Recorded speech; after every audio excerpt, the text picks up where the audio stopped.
기적들에 대해서 공부를 하고 있어요.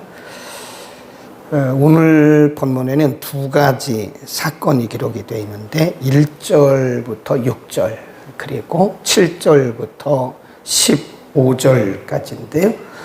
먼저 말씀하는 것이 1절부터 6절에 보면 엘리사가 이렇게 수넴 여인에게 말을 합니다. 1절에 보면 엘리사가 이전에 아들을 다시 살려준 여인에게 이르되 너는 일어나서 내 권속과 함께 가서 다른 곳에 거할 만한 곳이죠. 다른 곳으로 가서 거하라. 여호와께서 기근을 명하셨으니 그대로 이 땅에 7년 동안 임하리라. 사실 그 당시는 무슨 일기예보관이 있는 것도 아니고 그런데 하나님께서 엘리사에게 영감을 주신 영감. 그러니까 지금 하나님의 사람 엘리사가 이렇게 한마디 한마디 하는 거는 그냥 자기의 감정이나 자신의 경험이나 자신의 지식을 말하는 것이 아니라 그때그때마다 하나님께서 주시는 영감을 가지고 말을 하는 거죠. 수넴 여인에게 말하기를 하나님께서 이 땅에 7년 동안 기근이 임한다고 말씀하셨다. 그러니 당신은 이 땅이 아닌 이스라엘 땅이 아닌 다른 곳에 가서 거하시오라고 말을 하는 거죠. 그러니까 2절에 보면 여인이 일어나서 즉시 일어나죠. 즉시 일어나서 하나님의 사람의 말대로 행하여 그 권속과 함께 블레셋 사람의 땅으로 피했다. 7년 동안 하나님께서 말씀하신 7년 동안 다른 곳에 가서 있으라고 그랬으니까. 왜냐하면 이스라엘 땅에 굉장한 가뭄이 굉장한 기근이 있기 때문에 여기 있다가는 굶어 죽는다는 거예요. 그러니까 다른 곳에 가서 거하라고. 그러니까 그때에 엘리사의 말을 듣고 수넴 여인이 블레셋 땅에 가서 거해요. 그리고 7년 후에 다시 돌아옵니다. 3절에 보면 7년이 다음에 여인이 블레셋 사람의 땅에서 돌아와서 자기 집과 전토를 위하여 호소하리 하여 왕에게 나갔다. 그 얘기는 무슨 얘기냐면 지금 이 이스라엘 땅에 가뭄이 드니까 우선 살아야 돼요. 우선 먹고 살기 위해서 수넴 여인도 블레셋 땅으로 간 거예요. 그러니까 자기의 전토, 밭이나 자기의 땅을 그냥 다 놓고 간 거죠. 그 7년 뒤에 와서 보니까 이 두 가지로 우리가 이제 해석을 하는데 하나는 모든 이스라엘 땅이 다 왕에게 귀속되었다. 아니면 그 땅을 다른 사람들이 취한 거예요. 그러니까 뺏긴 거죠. 수넴 여인이 자신의 전토를 다 뺏긴 거예요. 왕에게 귀속되었든지 아니면 다른 사람이 수넴 여인의 땅을 차지했든지 억울하잖아요. 그래서 3절에 보면 수넴 여인이 자기의 땅을 왕에게 호소했다. 그 말은 그 땅을 찾아주세요. 그 말이에요. 그 땅을 찾아주세요. 내가 7년 동안 블레셋 땅에 거하는 동안 내 전토가 다른 사람의 소유가 되었으니 억울하니 그 땅을 찾아주십시오. 그 얘기입니다. 그래서 4절에 보면 때 왕이 하나님의 사람의 상한 게하시와 서로 말씀하여 가로되 쭉 내려가다가 6절에 보면 왕이 그 여인에게 물으매 여인이 고한지라 왕이 저를 위하여 한 관리를 임명하여 가로되 무릇 이 여인에게 속한 것과 이 땅에서 떠날 때부터 이제까지 그 밭의 소출을 다 돌려주라. 왕이 명령을 한 거예요. 그래서 7년 동안 떠나 있던 동안에 빼앗겼던 모든 토지, 전토, 심지어는 그런 소출까지 다 도로 찾게 되는 거죠. 이거를 우리가 이제 뭐라 그러냐면 하나님의 간섭이라고 그래요. 간섭. 수넴 여인을 우리가 잘 보면은요. 1절에 엘리사가 수넴 여인에게 말을 하잖아요. 하나님께서 내게 말씀하셨습니다. 이 땅에 곧 긴 기간 동안 7년 동안 이 땅에 기근이 든다고 합니다. 그러니 당신은 다른 곳에 거하시오. 이게 일반 사람의 말이 아니잖아요. 하나님의 사람 엘리사의 말이잖아요. 그렇죠? 하나님의 사람 엘리사의 말은 그 당시로 말하면 하나님의 말씀이에요. 하나님의 말씀. 네. 그것은 수냄 여인이 순종해도 되고 안 해도 되고 그것은 결단은 여인이 하는 거죠. 가도 되고 안 해도 되는 거. 뭐 엘리사 당신이 뭔데 뭐 그런 얘기를 하냐. 그럼 무시해 버릴 수도 있는 거죠.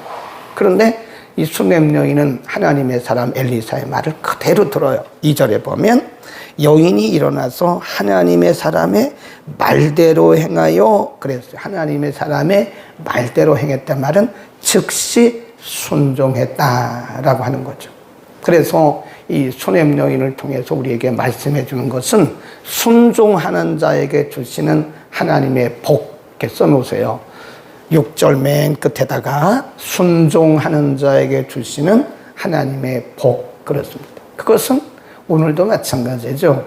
우리가 어제 오전에 하나님께서 우리에게 진정으로 원하시는 것이 뭐냐? 순종입니다. 말씀대로 순종하는 것. 여러분 우리가 잘하려고 하면요 자꾸 인본주의적인 생각을 하게 됩니다. 잘하려고 한다는 게 뭐죠? 사람에게 보이려고 하는 거죠. 우리가 사람에게 보이려고 잘하려고 멋있게 하려고 하면 우리는 우리의 중심을 들여서 순종하기보다는 자꾸 인본주의적인 사람의 생각을 하게 되는 거예요. 그러니까 우리는 어차피 그렇게 잘할 수 있는 사람들이 아닙니다. 최선을 다할 뿐이지. 인간은 최선을 다할 뿐이지 다 거기서 거기에요. 너무 잘하려고 할 것도 없고 우리가 중심을 다하되 순종하면 됩니다. 아브라함이 믿음의 조상이 된 게 그가 뭘 잘해서 그런 게 아니잖아요. 그냥 말씀대로 순종한 거예요. 하나님이 엘리야를 한 시대에 쓰셨던 것이 엘리야가 탁월한 사람이라 그런 게 아닙니다. 하나님의 말씀대로 순종한 거예요. 하나님이 엘리사를 통해서 또 이렇게 일하신 것은 엘리사가 다른 사람보다 탁월한 게 아니에요. 하나님 말씀에 순종한 거예요. 이사야도 그렇고 하박국도 그렇고 누구든지 하나님이 쓰셨던 인물들을 보면 그들이 탁월한 게 아니에요. 탁월한 게 아니라 하나님의 말씀을 믿고 하나님 말씀대로 순종하니까 하나님이 일하신 거다. 아멘. 우리는요 이 시대를 살아가는 우리들은요 정말 순종을 훈련해야 됩니다. 순종. 우리가 아는 것은 굉장히 많아요. 그런데 순종하지 않습니다. 네. 하나님이 우리에게 아무리 많은 것을 알려주시고 하나님 우리에게 아무리 많은 것을 말씀하셔도 우리의 손과 발이 민첩하게 순종하지 않는다면 안 들은 거나 똑같은 것이고 모르는 것이나 똑같은 것이다 이거예요. 가면 갈수록 현대 크리스찬들이 머리가 커요. 듣는 게 많으니까. 요즘같이 말씀이 홍수같이 흘러나는 데가 어디 있습니까? 이 김 목사의 설교가 아니더라도 어디든지 가면 저보다 10배, 100배 훌륭한 분들의 설교를 얼마든지 들을 수 있습니다. 그러니까 귀만 커지는 거예요. 앞으로는요, 목회하기가 정말 힘듭니다. 왜냐하면 성도들의 귀가 보통 큰 게 아니에요. 아는 것도 많고 여기저기서 듣고 보고 뭐 이런 아는 것도 많고 들은 것이 많아가지고 보통 귀가 큰 게 아니에요. 그러니까 웬만해가지고는 은혜를 못 받는다 그러잖아요. 근데 그게 중요한 게 아니라니까요. 하나님이 원하시는 것은 큰 머리가 아니에요. 큰 귀가 아니에요. 하나님이 원하시는 것은 순발력 있는 손과 발입니다. 하나님의 말씀을 따라서 움직이는 손과 발, 순종하는 손과 발을 하나님께서 통해서 일하시는 것이 우리의 귀를 통해서 일하시는 건 아니다. 물론 많이 들어야죠. 근데 아무리 많이 듣고 아무리 많이 알고 있어도 우리의 손과 발이 민첩하지 못하다면 거기에는 열매가 없다 하는 것이고요. 또 한 가지는 수냄 여인을 우리가 어디서 공부했죠? 4장에서 공부했잖아요. 4장에서. 4장으로 한번 가보세요. 4장에 가보면 그때는 이 남편이 살아있을 때예요. 그리고 8장은 남편이 죽었습니다. 4장으로 갑니다. 열왕기하 4장 8절에 보면 하루는 엘리사가 수넴에 이르렀더니 거기 한 귀한 여인이 그랬어요.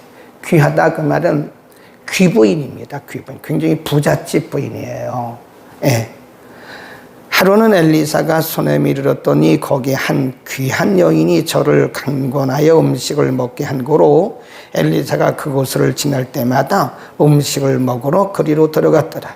여인이 그 남편에게 이르되 항상 우리에게로 지나는 이 사람은 하나님의 거룩한 사람인 줄을 내가 아노니 우리가 저를 위하여 작은 방을 담 위에 짓고 아예 자기 집에다가요 엘리사를 위한 이 숙소를 따로 지었어요. 숙소를 엘리사 하나님의 종을 위해서 수넴에 지날 때마다 엘리사가 그곳을 거기서 머물도록, 그리고 엘리사가 올 때마다 많은 것을 통해서 엘리사를 이렇게 대접하고 공개했다고요.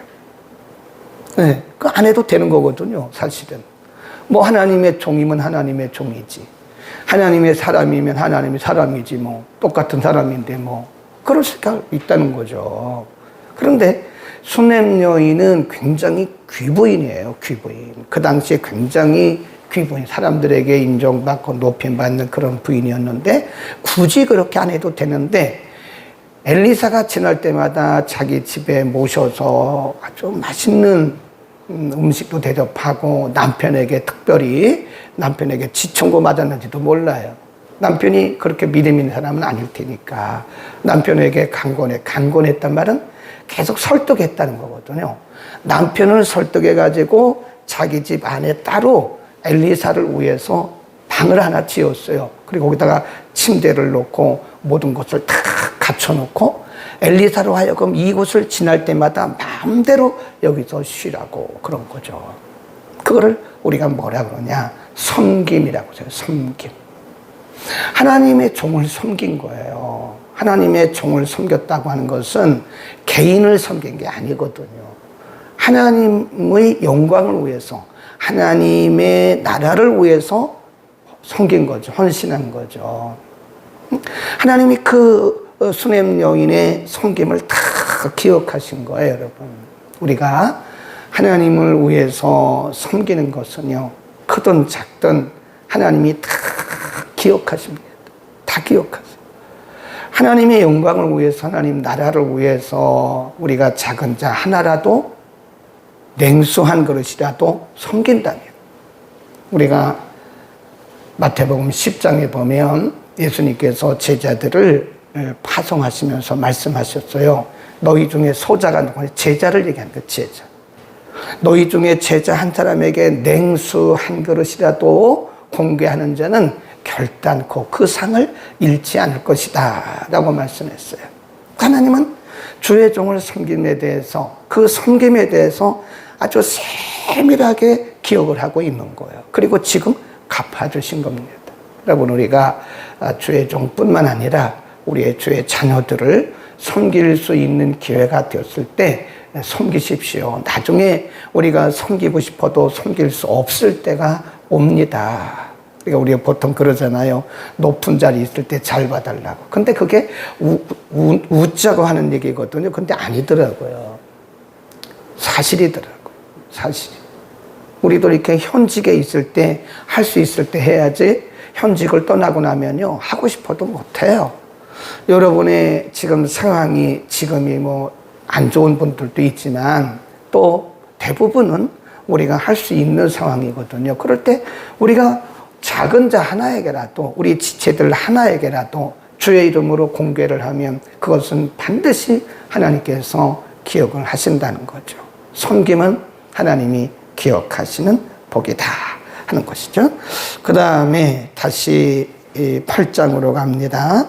8장 7절부터 15절에 보면 7절, 8장 7절입니다. 엘리사가 다메섹에 갔을 때 아람 왕 베나닷이 병들었더니 혹이 왕에게 구하여 가로되 하나님의 사람이 여기 이르렀나이다. 그래. 이 다메섹은 아람의 수도죠. 근데 여기 엘리사가 거기를 왜 갔는지 그건 의문입니다.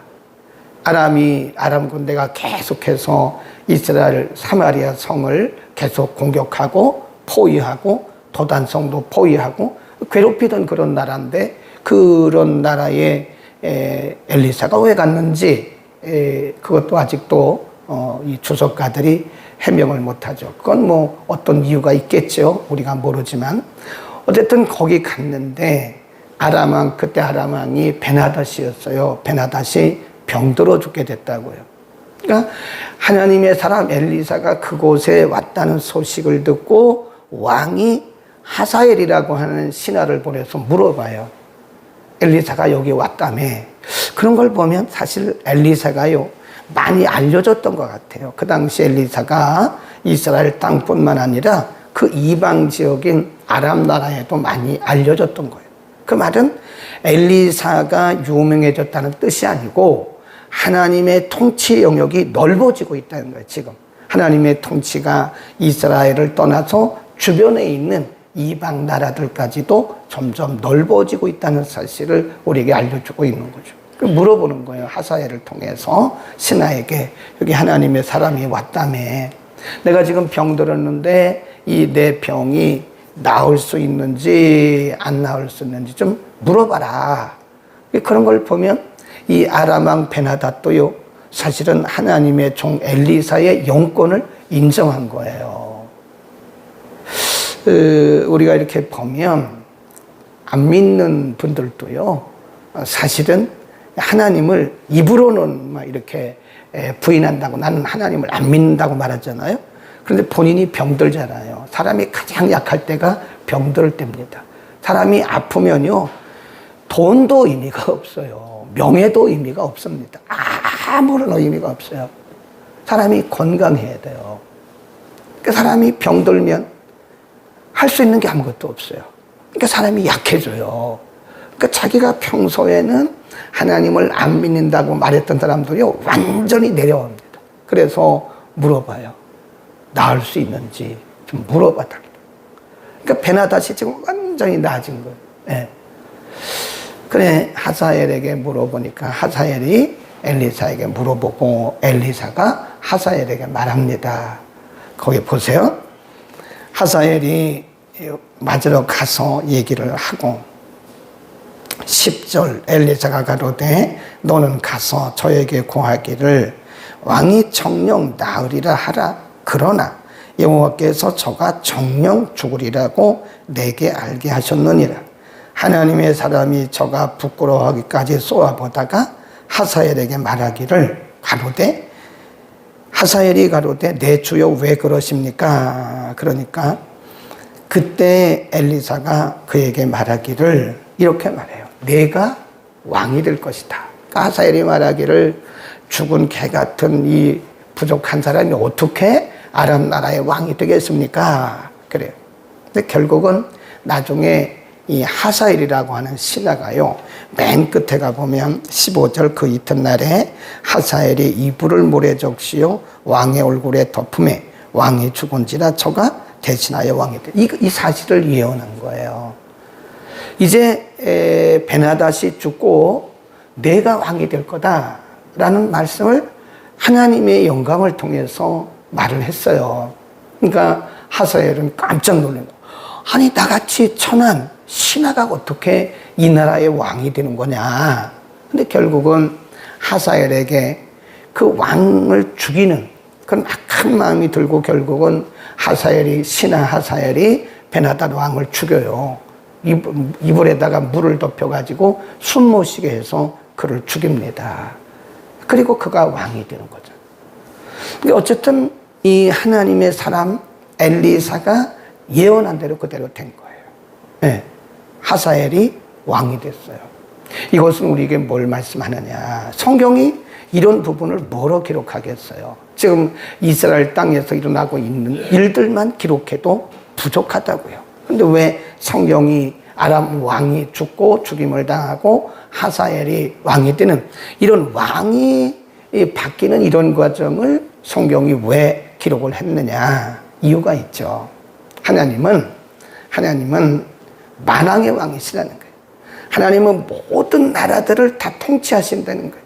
하나님은 모든 나라의 왕이시고 모든 국가의 통치다라는 사실을 우리에게 가르쳐 주는 겁니다. 우리가 하나님을 우주적인 하나님으로 알아야지 하나님이 단지 우리 믿는 사람들만 통치하시는 그런 분이 아니에요. 하나님을 너무 작은 분으로 제한하지 마세요. 하나님은 굉장히 크시고 위대하신 분이고 온 나라 민족, 전 세계 모든 열방과 나라와 모든 백성들을 다 그분의 통치 아래에 있는 거예요. 그러니까 두려워하지 말라고요. 지금 뭐 서방에서 유럽에서 전 세계에서 전쟁이 일어나가지고 뭐 난리입니다, 난리. 예수님이 마태복음 24장에서 예언하신 대로 기근, 지진, 전쟁 이것이 전 세계에서 일어나고 있어요. 그런 시대가 온대. 그러나 우리가 걱정하지 말아야 할 것은 이것은 곧 예수님이 곧 오신다고 하는 증거입니다. 걱정할 거 없어요. 우리는 믿음으로 준비해야 돼. 이것은 예수님이 아주 가까이 오셨다고 하는 증거를 우리에게 보여주고 있는 겁니다. 우리가 그 시대도 분별하지 못하고 하고 있다가 예수님 오시면 어떡해요. 그러니까 늘 깨어서 기도하고 말씀으로 준비하고 신부단장하고 예수님 오시더라도 우리가 부끄러움이 없도록 우리의 믿음을 준비해야 된다. 기도하겠습니다. 기도하겠습니다. 거룩하신 우리 아버지, 오늘 수냄 여인을 통해서는 하나님께서 순종하는 자에게 주시는 복을 말씀해 주셨고, 하나님의 사람을 섬김에 대해서 하나님이 다 기억하시고 갚아주심에 대해서도 우리가 상고를 했습니다. 하사엘이 베나닷을 죽이고 왕이 되는 사건을 통해서는 하나님이 이스라엘뿐만 아니라 온 세계 모든 열방과 모든 민족을 다 통치하고 계심을 가르쳐 주셨습니다. 우리 하나님은 만왕의 왕이시고 만주의 주이심을 우리가 믿게 하시고, 세계 곳곳에서 지구촌 곳곳에서 일어나는 여러 가지 일들이 예수님이 문 앞에 곧 이르셨음을 우리에게 가르쳐주는 증거들입니다. 하나님, 이때 우리가 더욱 깨어 기도하게 하시고 우리 자신의 믿음을 돌아보게 하시고 신부단장 잘해서 주님 오시는 그날에 우리 주님 기쁨으로 맞이할 수 있도록 은혜 위에 은혜를 더하여 주옵소서. 오늘도 우리 자신의 믿음을 돌아보는 시간 되게 하옵소서. 예수 그리스도